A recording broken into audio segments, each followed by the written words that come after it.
दोस्तों, most of लोग scalping for intraday trading करते हैं, लेकिन किसी को पता ही नहीं कि इंट्राडे में हमें किस तरह से ट्रेडिंग करनी है ताकि हमारा लॉस मिनिमम हो। आज मैं आपको एक स्ट्रेटजी बताने वाला हूं जिसकी एक्यूरेसी काफ़ी अच्छी है, स्पेशली इंट्राडे ट्रेडिंग के लिए। और यही स्ट्रेटजी मैं खुद भी यूज़ करता हूं। बेसिकली इंट्राडे ट्रेडिंग में आप एक दिन में अपने पोजीशन को स्क्वायर ऑफ कर लेते हैं। एक ही दिन में आपको प्रॉफिट होगा या लॉस होगा, आपको दिन के एंड में एग्जिट करना पड़ेगा। इसलिए ज़रूरी रहता है कि आप ऐसे ट्रेड में एंट्री करें जिसमें मोमेंटम हो। अगर बाय चांस आपने ट्रेड लिया और उसी दिन मार्केट साइड वे हो जाए तो फिर आपको प्रॉफिट तो होगा नहीं। इसलिए हमारा सबसे पहला काम है कि हम मोमेंटम वाले ट्रेड को सिलेक्ट करें। लेकिन इस दिन मार्केट में मोमेंट आएगा या मार्केट साइडवे होगा, यह हमें कैसे पता चलेगा? डोंट वरी, इसका आंसर भी हम इस वीडियो में आगे बताएंगे। देखिए, इंट्राडे के लिए ज़रूरी रहता है कि आप कौन से टाइम फ्रेम में ट्रेड एग्जीक्यूट करते हैं। सपोज कि आपने एक 1 आवर के टाइम फ्रेम में ट्रेड लिया। आपका एनालिसिस भी सही था, मार्केट आपकी डायरेक्शन में भी गया, लेकिन दूसरे दिन तो फिर आपको प्रॉफिट नहीं होगा। टाइम फ्रेम यूज़ करने के लिए मैं आपको बेस्ट तरीका बताता हूं, वह है बॉटम टू टॉप अप्रोच। कुछ लोग इसे टॉप टू बॉटम अप्रोच भी बोलते हैं। काफ़ी सारे लोग बॉटम टू टॉप को यूज़ नहीं करते, लेकिन आपको इसे यूज़ ज़रूर करना चाहिए। देखिए, इंट्राडे ट्रेडिंग के लिए आप 15 मिनट की टाइम फ्रेम यूज़ कर सकते हैं, लेकिन आपको इसमें सिर्फ एंट्री और एग्जिट प्लान करना है। आपको एक स्टेप आगे जाकर 1 आवर की टाइम फ्रेम में सारे इंपॉर्टेंट लेवल ड्रॉ की कर देने हैं, जैसे कि support, resistance, trend line, demand और सप्लाई जोन, मेजर ट्रेंड, यह सब कुछ। इसके बाद आपको 15 मिनट में आना है और वहां आपको इंपॉर्टेंट लेवल के पास कोई कैंडल स्टिक या चार्ट पैटर्न के बेस पर एंट्री करनी है।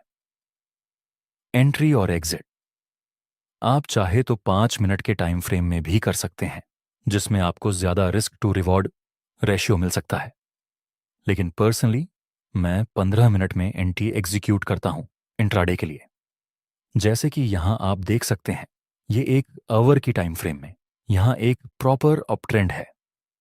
Market higher high and higher low की फॉर्मेशन के साथ अप ट्रेंड में मूव कर रहा है। 1 आवर में हमें यहां एक ट्रेंड लाइन का सपोर्ट मिल रहा है और इस जगह पर एक स्ट्रॉन्ग रेसिस्टेंस एरिया है। प्राइस सिर्फ एक ही कैंडल में नीचे आ गया था, ये लेवल हमारे लिए सपोर्ट का काम कर सकता है। इस एरिया के पास एक सपोर्ट भी है और एक बुलिश ट्रेंड लाइन भी। अगर मार्केट इस लेवल के पास कोई बुलिश कैंडल का सिग्नल देगा तो फिर हम बाय में एंट्री कर सकते हैं, लेकिन एंट्री हम 15 मिनट की टाइम फ्रेम में करेंगे। नेक्स्ट, हम छोटी टाइम फ्रेम में चेक करें तो हमें इस तरह का सेटअप देखने को मिलता है। अब क्या यहां मोमेंटम आएगा या मार्केट साइड में होगा, ये चेक करने के लिए हम बोलिंजर बैंड्स यूज करेंगे। जिनको बोलिंजर बैंड्स के बारे में पता नहीं, उनके लिए हम बेसिक आइडिया दे देते हैं। देखिए, जब बोलिंजर बैंड्स का अपर बैंड और लोअर बैंड बहुत नैरो हो जाए तो इसका मतलब मार्केट अभी साइडवे जोन में है होते हैं, और लोअर बैंड बहुत ही दूर हो जाते हैं, इसका मतलब कि मार्केट अब साइड वे हो चुका। और जब ये बैंड किसी एक डायरेक्शन में ब्लास्ट करेगा, ऊपर या नीचे, तो फिर जिस डायरेक्शन में ये बैंड वाइड होगा उस डायरेक्शन में मोमेंटम आने के चांस रहेंगे। चलिए हमारे पिछले एग्जाम्पल को कंटिन्यू करेंगे। आप सहा हम बोलिंजर बैंड्स अप्लाई कर देंगे। आप देख सकते हैं इस लेवल के पास बोलिंजर बैंड्स बहुत ही नैरो था। उसके बाद ये बैंड्स ऊपर की डायरेक्शन में ब्लास्ट किया, मतलब कि अब अपसाइड की तरफ एक मोमेंटम मिल सकता है। एटलीस्ट हमें यहां साइडवे मार्केट का तो सामना नहीं करना पड़ेगा। अब हम वेट करेंगे कि हमें किसी कैंडलस्टिक पैटर्न का सिग्नल मिले। नेक्स्ट, प्राइस एक डोजी कैंडल बनाता है, लेकिन दूसरी कैंडल इस डेजी कैंडल के हाई के ऊपर क्लोज नहीं हो पाई, इसलिए ये डोजी कैंडल हमारे लिए ज्यादा मायने नहीं रखती। अगर हमें दूसरी कैंडल का सिग्नल मिले तो फिर हम बाय में एंट्री करेंगे। हालांकि ये बुलिश कैंडल ट्रेंड लाइन के पास बनी, वहीं पर एक सपोर्ट भी है, ऊपर से हम बुलिश ट्रेंड के साथ भी है। फिर भी इस कंफर्मेशन कैंडल की वजह से हम यहां बाय में एंट्री नहीं करेंगे। नेक्स्ट, एक बार फिर से बुलिश कैंडल का सिग्नल, अब की बार कंफर्मेशन कैंडल भी इस बुलिश कैंडल के हाई के ऊपर क्लोज हो चुकी है, तो फिर अब हम बाय में एंट्री कर सकते हैं। जिसमें हमारा प्रॉफिट टारगेट इस लेवल के पास रहेगा जहां पर यह एक आवर की टाइम फ्रेम में गिरावट मिली थी, और एस एल रहेगा यहां पे। नेक्स्ट हम देखें तो एक मोमेंटम के साथ हमारा प्रॉफिट टारगेट कंप्लीट हो गया। इस तरह से आप इंट्राडे में बॉटम टू टॉप एनालिसिस करके और बोलिंजर बैंड्स का यूज करके ट्रेड में एंट्री और एग्जिट प्लान कर सकते हैं। इस ट्रेड में आपको 1 से 1 मिलता है, तो का रिस्क टू रिवॉर्ड रेशियो मिल सकता है। चलिए एक दूसरा एग्जाम्पल देखते हैं। इस चार्ट को आप देखिए। यहां मार्केट इस सपोर्ट से बार बार ऊपर जा रहा था और इस रेसिस्टेंस से बार बार नीचे आ रहा था, मतलब साइडवे मार्केट। ऐसी रेंज में आपको बोलिंजर बैंड्स या फिर दूसरे इंडिकेटर को अप्लाई करने की कोई जरूरत नहीं है, क्योंकि साइडवेज मार्केट में आपको मोमेंटम नहीं मिलने वाला।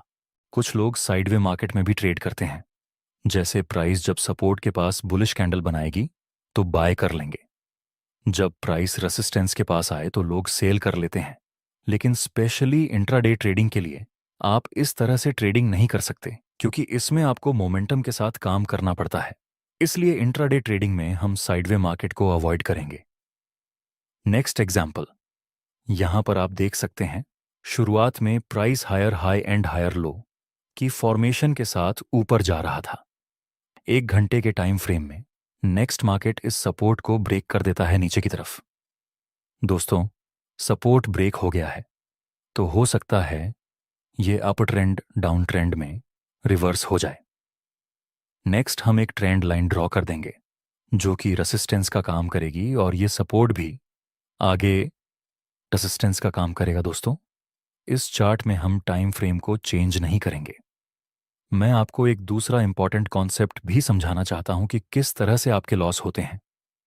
इंट्राडे में नेक्स्ट प्राइस इस ट्रेंड लाइन के पास आता है और एक बियरिश और कंफर्मेशन कैंडल का निर्माण हुआ। यहां पर हम सेल में एंट्री कर सकते हैं और S.L रखेंगे। यहां पर इस कैंडल के हाई से थोड़ा ऊपर और प्रॉफिट टारगेट में हम इस सपोर्ट का यूज करेंगे। नेक्स्ट मार्केट नीचे गिर जाता है और हमारा प्रॉफिट टारगेट भी कंप्लीट हो गया। 1 से 3 का बड़ा प्रॉफिट मिला। लेकिन 1 मिनट, इस कैंडल को देखिए। बाय चांस आपने यहां SL को टाइट रखा होता तो डेफिनेटली आपका SL हिट हो जाता और आपको ये बड़ा प्रॉफिट नहीं मिलता। इंट्राडे ट्रेडिंग में स्टॉप हंटिंग बार बार होती रहती है। स्विंग ट्रेडिंग में भी स्टॉप लॉस हंटिंग होती है, लेकिन उतनी ज्यादा नहीं जितनी इंट्राडे ट्रेडिंग या स्काल्पिंग ट्रेडिंग में होती है। इसलिए जरूरी है कि आप SL को थोड़ा सा ऊपर रखें, स्पेशली इंट्राडे ट्रेडिंग में। तो चलिए एक दूसरा एग्जैप EML देखते हैं।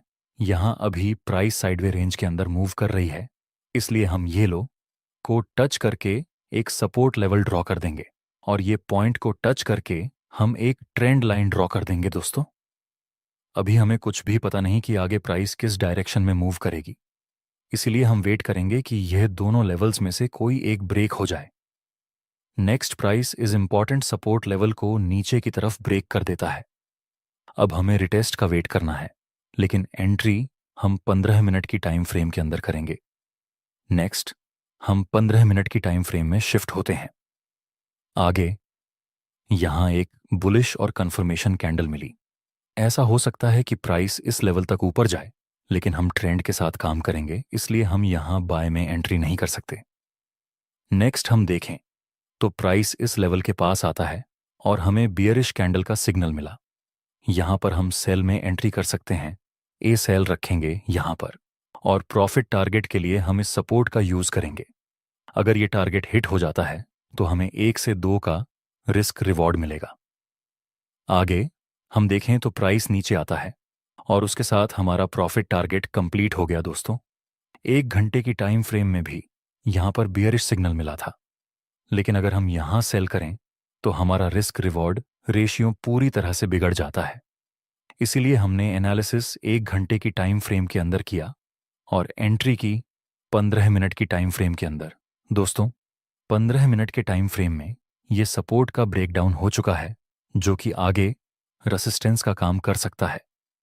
नेक्स्ट प्राइस थोड़ा सा नीचे आकर ऊपर जाता है और हमें फिर से एक बियरिश कैंडल का सिग्नल मिला। अगर हम यहां पर सेल में एंट्री करेंगे तो हमारा रिस्क रिवॉर्ड रेशो 1-2 का रहेगा।